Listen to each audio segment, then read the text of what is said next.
Одного за 200 можно другим поменять. Воды напился так, что у себя там в России столько не пил. Командиры чисто думают только о себе, посылают на мясо. Сами сидят в тылу где-то. Это страшная хуйня.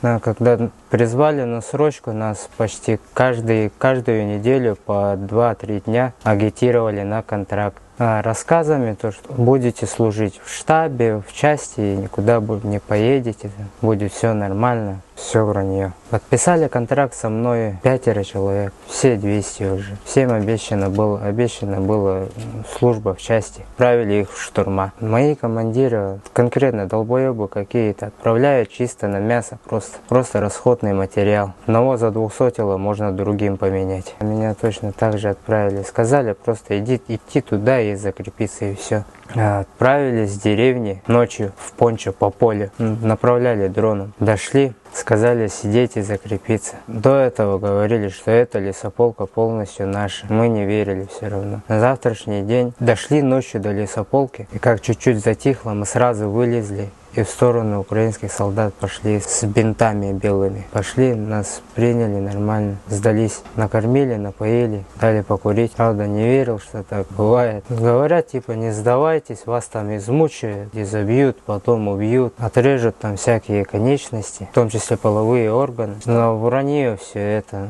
Нас как взяли в плен, сразу кормили, напоили водой, оказали первую помощь. Воды напился так, что у себя там в России столько не пил. Запах не кончался, трупный запах. Буквально по трупам ходили. Когда дошли до лесополки, там уже тоже были 200-е, которые изначально отправлялись с такой же задачей туда. Они уже гниют так же там. Через них ходили. Страшно очень видеть столько трупов каждый день.